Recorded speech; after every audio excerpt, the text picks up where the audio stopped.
जय श्री राम। शंखनाद में आपका स्वागत है। इतिहास से हमें बहुत कुछ सीखने को मिलता है, इसलिए कहा जाता है कि अपना इतिहास पता होना चाहिए। हमारे अतीत में, इतिहास में हमने एक चीज देखी, कई राजा हुए, उनकी आपसी लड़ाइयां भी होती थी। वो लड़ाइयां क्षेत्र को लेकर होती थी, ना कि धर्म और संस्कृति को लेकर। कुछ कमजोर होते थे, कुछ मजबूत। जो कमजोर होते थे सैन्य तौर पर वो हार जाते थे, और मजबूत राजा वो अपना अधिकार कर लेता था। लेकिन जो सैन्य तौर पर कमजोर होते थे वो सिर्फ क्षेत्र हारते थे, लेकिन जो नैतिक तौर पर कमजोर होते थे वो क्या करते थे? वो क्षेत्र तो हारते ही थे, साथ ही वो अपना ईमान, अपना धर्म भी हार देते थे।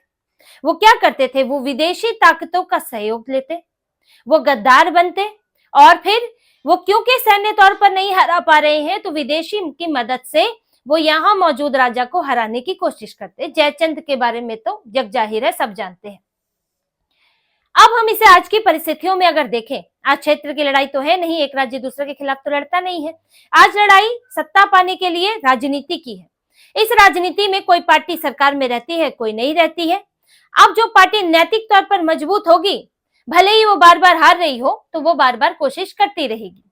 लेकिन जो पार्टी नैतिक तौर पर कमजोर होगी, वो पार्टी विदेशियों को घुसा लाएगी, विदेशियों की मदद लेगी, गद्दारी करेगी और सत्ता पाने की कोशिश करेगी। ये फर्क है। कमजोर पार्टी जरूरी नहीं है कि वो नैतिक तौर पर भी कमजोर हो, और ये भी जरूरी नहीं है कि जो मजबूत है वो नैतिक तौर पर भी मजबूत हो। इन दोनों में अंतर हो सकता है। अब बीजेपी लंबे समय तक सत्ता में नहीं रही, कोशिश करती रही, लंबे समय तक हारी, आज सत्ता में है।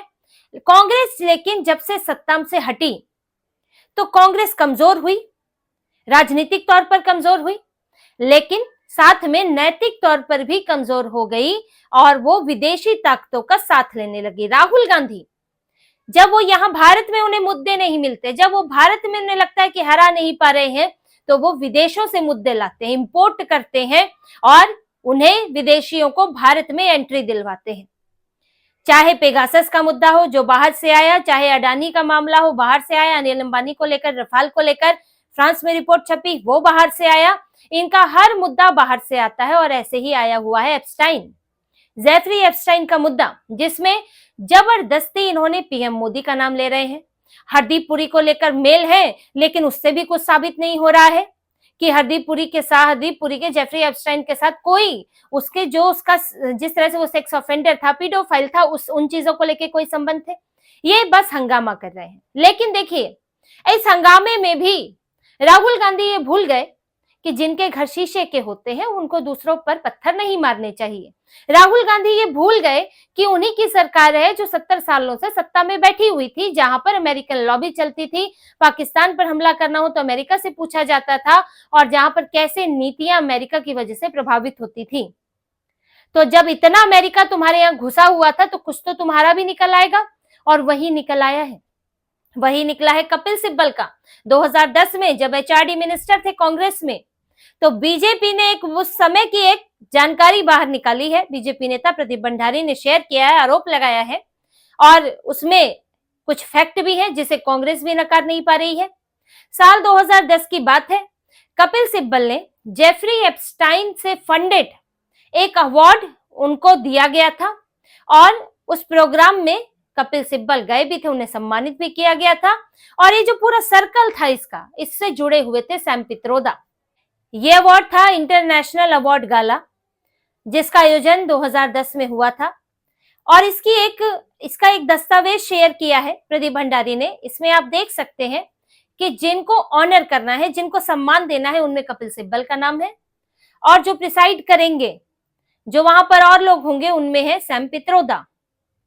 अब ये अवार्ड है, जैसा कि इसको बताया जा रहा है कि जेफरी एप्स्टाइन इसे फंड देते थे, और ये अवार्ड जाकर लिया कपिल सिब्बल ने 2010 में। आप भारत के मंत्री थे, एचआरडी मिनिस्टर थे। आपको क्या ये मालूम नहीं था जेफरी एप्स्टाइन कैसे व्यक्ति रहे, और क्या किस तरह के वो लॉबिस्ट भी है? जेफरी एप्स्टाइन की बात सिर्फ पीडोफाइल और सेक्स ऑफेंडर होने तक की नहीं है। जेफरी एप्स्टाइन एक बड़ा लॉबिस्ट रहा है, पावर सर्कल में उसकी पैठ रही है, और उसके संबंध अलग अलग देशों के लोगों से रहे हैं जो कि पावर में लोग रहे हैं, और उनकी नीतियों तक बदलने में जेफरी एप्स्टाइन की भूमिका रही है। तो वो लॉबिस्ट कह लो, ब्रोकर कह लो, अलग अलग तरह की भूमिका में था, और वो सब संचालित करने के लिए वो ये इस तरह की पार्टियां भी दिया करता था जिसका आजकल जिक्र हो रहा है। अब जेफरी एप्स्टाइन एक अवार्ड को फंड करता है। क्यों पैसा लगा रहा है कोई भी किसी अवार्ड में? क्यों पैसा? आदमी एक पैसा भी क्यों लगाता है किसी में? उससे उसको कुछ फायदा हो। और वो अवार्ड जिसमें एप्स्टाइन अपना पैसा खर्च कर रहा है वो कपिल सिब्बल को दे दिया जाता है। क्यों दे दिया जाता है? आखिर अपना पैसा कपिल सिब्बल को अवार्ड देने में क्यों लगाएगा जेफरी एप्स्टाइन? आखिर ऐसा क्या है? कपिल सिब्बल अपने आप में तो एक सिर्फ वकील है, लेकिन वो उस वक्त क्या थे? एचआरडी मिनिस्टर, कांग्रेस के बेहद करीबी नेता। कांग्रेस तो छोड़ दीजिए, गांधी परिवार के बेहद करीबी नेता। तो क्या जेफरी एप्स्टाइन इसके जरिए कुछ उनका फेवर चाहता था? बीजेपी ने तो आरोप लगाया है कि इसके बाद कांग्रेस की कुछ नीतियों में, कुछ पॉलिसीज में बदलाव आया था। क्या ये बदलाव इससे जुड़ा हुआ था? और सैम पित्रोदा उस सर्कल से क्यों जुड़े हुए थे? जेफरी एप्स्टाइन से आपको तो 100 कोस दूर रहना चाहिए था। आप तो हरदीप पुरी के बारे में यही बात कर रहे हैं, और पीएम मोदी का तो नाम ही थर्ड फोर्थ पर्सन ने अपने लिया हुआ है। उनका तो कोई ना मुलाकात ना कुछ जेफरी एप्स्टाइन से। तो यहाँ पर आपके तो नेता सीधे सीधे जाकर वहां पर अवार्ड ले लेते हैं। और ये अवार्ड का धंधा कोई नया नहीं है। मतलब ऐसा नहीं है कि ये बहुत ही साफ सुथरी चीजें हैं और जो बहुत ही ऐसा व्यक्ति है, काबिल व्यक्ति है, उसको अवार्ड मिलते हैं। ये तो पूरा नेक्सस है। अवार्ड बनाना एक नया इकोसिस्टम है जिसके जरिए आप लोगों को अपनी तरफ लाते हैं, उनको फायदा पहुंचाते हैं, फिर उनसे अपनी चीजें करवाते हैं। कांग्रेस भी इंकार नहीं कर रही है कि ये अवार्ड लिया था। उनका कहना है कि अवार्ड दिया गया था किस लिए? कि शिक्षा क्षेत्र में वैश्विक स्तर पर समन्वय लाने के लिए सहयोग दिया कपिल सिब्बल ने। क्या सहयोग दिया? कुछ उसमें ये शिक्षा क्षेत्र में इनकी क्या भूमिका रही उसका आज तक तो हमको कुछ पता नहीं चला है। क्या सहयोग दिया था ऐसा आपने? और आपने दिया भी था तो आप जेफरी एप्स्टाइन वाला अवार्ड क्यों ले रहे हैं? दूसरी बात, आज आपने देखा होगा ऑस्कर की बात होती है, नोबेल पीस प्राइज की बात होती है। ये सब अवार्ड कहीं ना कहीं संदेह के घेरे में। ऑस्कर की भी अगर हम बात करें तो उसमें साफ ये आता है कि उसमें भेदभाव होता है। उसमें भारत की उन फिल्मों को आगे बढ़ाया जाता है जिसमें भारत की बुराई, भारत में गंदगी, ये सब दिखाई गई। व्हाइट टाइगर टाइप फिल्में हैं। उसमें दूसरे देशों में भी अक्सर जापान की फिल्में किसको दिया गया? पैरासाइट को दिया गया, जिसमें जापान के बुरे हाल दिखाए गए थे। ये लोग उन फिल्मों को बढ़ावा देते हैं और डायरेक्टर्स को इस चीज के लिए प्रोत्साहित करते हैं कि अपनी देश की बुराई दिखाने वाली फिल्में बनाओ, हम आपको अवार्ड देंगे। ऑस्कर इसका इस बात के लिए बहुत बदनाम है। नोबेल पीस प्राइज में भी यही होता है, जैसे कि ऐसे लोगों को दे दिया जाता है जिन्हें आप यहाँ भारत में किसी और देश में बिठा सको कि हाँ तो इनको तो नोबेल मिला है, देखो कितना अच्छा व्यक्ति है, और फिर उसके जरिए कोई आंदोलन खड़ा करो, उसके जरिए या उसको किसी टॉप पोस्ट पर बैठाने की कोशिश करो ताकि वो आपके इशारे पर नाचे। बांग्लादेश में हम देख चुके हैं मोहम्मद यूनुस के मामले में। तो ये सब अवार्ड कोई ऐसे ही नहीं दिए जाते हैं, इनके पीछे एक मकसद होता है। क्या कपिल सिब्बल उस मकसद को पूरा कर रहे थे? ये अवार्ड वाला रैकेट बहुत बड़ा है। ये भारत में भी होता है, पत्रकारों को भी कई अवार्ड मिलते हैं और उसमें भी विचारधारा देख के दिया जाता है। लेफ्ट वाले विचार वालों को उन खासकर जो अवार्ड है पत्रकारिता में भी, वो अवार्ड लेफ्ट विचारधारा वाले हैं और उन्हीं से जुड़े हुए पत्रकारों को दिए जाते हैं ताकि उसी विचारधारा को बढ़ावा मिले। इसके 7 लाख 2 लाख 5 लाख रुपए जो मिलते हैं उसके लिए लोग जो हैं उस विचारधारा के साथ चलते हैं। तो ये सब चीजें होती हैं। तो कपिल सिब्बल पर इसीलिए सवाल उठ रहे हैं। कपिल सिब्बल से पूछा गया तो कह दिया जी रबिश है, बकवास है। अब बकवास कैसे है भाई? यहाँ आप बोल दें कि नहीं वो जेफरी एप्स्टाइन जो है उसको फंड नहीं कर रहा था, इस बात से इनकार कर दे, या कह दे मैंने वो अवार्ड नहीं लिया था, सैम पित्रोदा उसमें नहीं थे, मैं भी नहीं था। वो तो नहीं कह सकते। पवन खेड़ा अब इसमें कह रहे हैं कि नहीं नहीं ये तो बस उनके उन कामों के लिए दिया गया था और ये कोई ऐसी बात नहीं है। ये जो उन्होंने दस्तावेज दिया है वो तो पूरे 55 पन्नों का दस्तावेज है जिसमें जेफरी एप्स्टाइन की पर्सनल असिस्टेंट को ये दस्तावेज भेजा गया था कि न्यूयॉर्क में कौन कौन से प्रोग्राम है। वो ठीक है कि ये कागज किस काम के लिए भेजा गया था, लेकिन बात ये है कि क्या उसमें जिनको ऑनर किया गया उसमें कपिल सिब्बल नहीं थे, उसमें नाम लिखा हुआ है, और जो उसमें दूसरे और लोग शामिल थे उसमें सैम पित्रोदा नहीं थे क्योंकि इस डॉक्यूमेंट में नाम है। आप इंकार कर दे कि हम उसमें नहीं थे, आप इंकार भी नहीं कर रहे हैं। तो यहाँ तो सवाल उठता है कि जेफरी एप्स्टाइन कपिल सिब्बल को अवार्ड देने के लिए पैसा क्यों खर्च कर रहा था? जहां पैसा होता है वहां फिर अपना लाभ भी होता है, बिना लाभ के कोई पैसा खर्च करता नहीं है। तो अब कांग्रेस जवाब दे। आप तो हरदीप पुरी के मेल खेल रहे थे इतने दिनों से। ये जो एप्स्टाइन का मुद्दा है भारत का मुद्दा है नहीं, भारत से जुड़े हुए लोगों के नाम उसमें ना के बराबर हैं, और वो भी जो है वो थर्ड फोर्थ पर्सन या ईमेल के जरिए कुछ एक बातें हैं। जो जिन चीजों के लिए वो बदनाम है उससे जुड़ा हुआ भारत से कोई संबंध नहीं है। किसी नेता का नाम अभी तक नहीं आया, कोई तस्वीर नहीं आई है। जहां आए हैं वहां इस्तीफे भी हो रहे हैं, वहां पर जांच की मांग भी हो रही है। लेकिन कांग्रेस को क्योंकि भारत में कोई मुद्दा मिलता नहीं है, इन्हें यहाँ पर कुछ ऐसा, इनको लगता ही नहीं है कि हम यहाँ कुछ ऐसा कर सकते हैं जिससे हम सत्ता में आ सके, तो बार बार अमेरिका की तरफ देखते हैं कि अमेरिका से कुछ आ जाए कुछ आ जाए।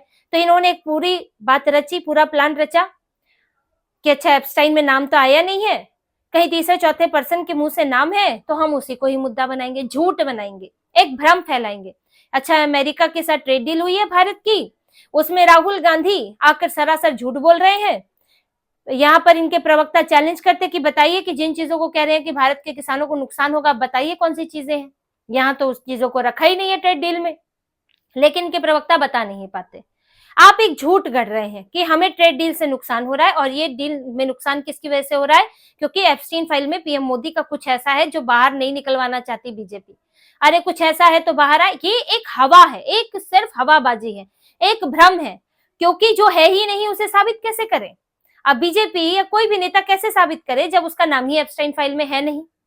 तो आप तो यही कहोगे ना कि नहीं है नाम। नहीं, यहाँ तो कांग्रेस कह रही कि नहीं जी आपने नाम बाहर आने नहीं दिया, तो इसको साबित कैसे किया जाएगा? ये पूरा इसीलिए इसे कोरा झूठ कहते हैं। किसी ने कोई काम किया ही नहीं और आप कह रहे हो कि ना तुम तो छुपा रहे हो।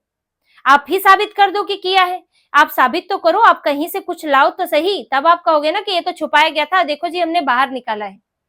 तो कांग्रेस एक कोरा झूठ, एक भ्रम फैलाने की कोशिश कर रही है ताकि चलो कुछ नहीं, जैसे रफाल फेल हो गया था, नहीं चल पाया इनका मुद्दा, अंबानी नहीं चल पाया इनका मुद्दा, अब एक और ट्राई मार लो कि एप्स्टाइन फाइल के जरिए। ये तो बड़े निराश हो गए थे कि एप्स्टाइन फाइल में नाम ही नहीं निकल रहा है, फिर सूंघ रहे थे कहीं तो दिख जाए, फिर दिखा ही नहीं। फिर हरदीप पुरी का दिखा, हरदीप पुरी तो पहले कांग्रेस के ही नेता रहे थे, ये जो अब बात कर रहे हैं उनके मेल की। तो यहाँ पर कांग्रेस अब इनके ऊपर इनका ही मुद्दा उलट चुका है। जैसे जनरल नरवणे के मामले में हुआ, किताब के मामले में खुद राहुल फंस गए, अब इनके नेताओं के मामले निकल कर आ रहे हैं। कपिल सिब्बल का है, अभी तो और अगर खोज पड़ताल होगी तो और निकल के आ जाएंगे, क्योंकि इनकी तो पूरी साठगांठ थी अमेरिका के साथ। यहाँ तो जब 26/11 का हमला हुआ तो इनके तो नेता जो है चिदम्बरम ही कह चुके हैं कि अमेरिका से जो एक दौड़ आई थी यहाँ पर, और भारत को हमला करने से, पाकिस्तान से पर हमला करने से उन्होंने रोका था और भारत सरकार पीछे हट गई थी, मनमोहन सिंह प्रधानमंत्री थे। तो कांग्रेस का तो इतिहास रहा है अमेरिका के सामने झुकने का, अमेरिका को भारत में घुसाने का।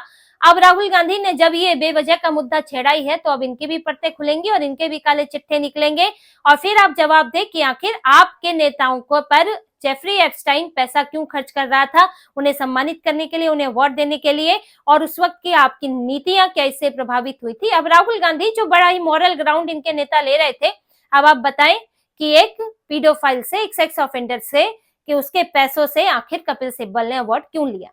तो इसी तरह की और खबरें और विश्लेषण आपके लिए लाते रहेंगे, हमसे जुड़े रहिए, सब्सक्राइब कीजिए, कमेंट कीजिए। बहुत बहुत धन्यवाद। जय श्री राम।